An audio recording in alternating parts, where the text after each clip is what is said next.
Hey, so you know what's really interesting? A few weeks ago, everyone was saying Trump and Putin were finally about to make a deal, and the Russian media was celebrating, and people were talking about new relationships. But then, almost overnight, Trump starts criticizing Putin again.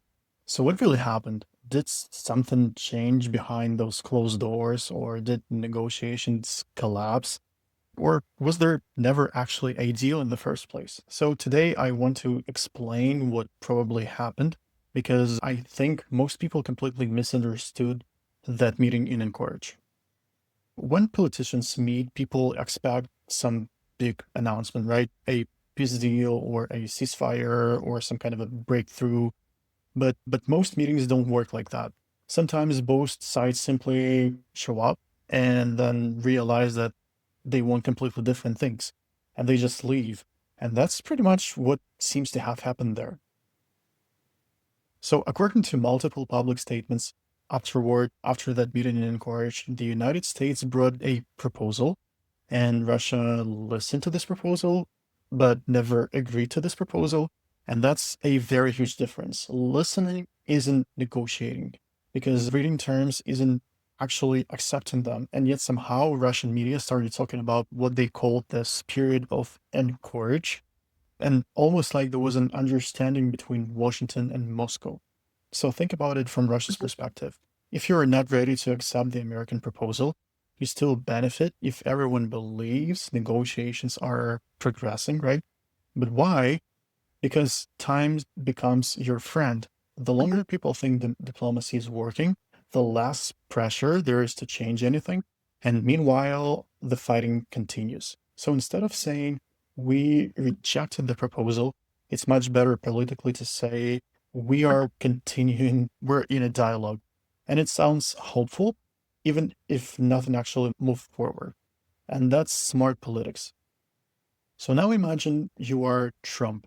You organize this high profile meeting. Everyone expects results, and then nothing happens.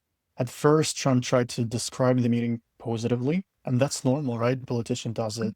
Nobody wants to admit that, yeah, it didn't work. But after a while, reality becomes difficult to ignore. And American officials started saying publicly that no agreement had actually been reached.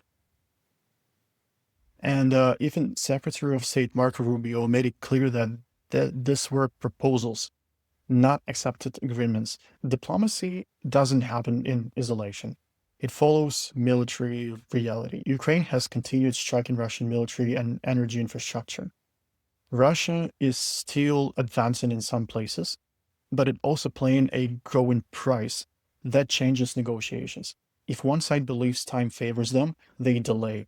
If that calculation changes, their willingness to negotiate changes too. And that's why diplomacy and military operations are always connected. So here's what I think the biggest misunderstanding. Many people still believe this war is mainly about territory, but I don't really think that it is.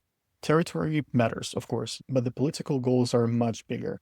If both sides still believe they can achieve those goals, peace becomes extremely difficult because compromise requires both sides to believe they cannot get everything they want.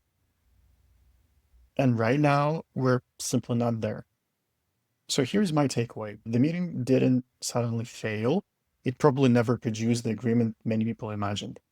And Russia benefited so much from keeping negotiations alive and eventually admitted there wasn't actually a deal. And Trump's public messaging shifted accordingly. Whether that leads to stronger support for Ukraine or simply tougher rhetoric, we still don't know, right? But one thing is becoming clearer. The next stage of this war will probably be shaped just as much by political pressure as by what happens on the battlefield. So if you found this breakdown useful, subscribe to this channel. I try to explain geopolitics without the political points, just looking at incentives, strategy, and why leaders make the decisions they do. And I'd love to hear your opinion here. Do you think diplomacy between Russia and Ukraine has any realistic chance in the next year, or are both sides still too far apart?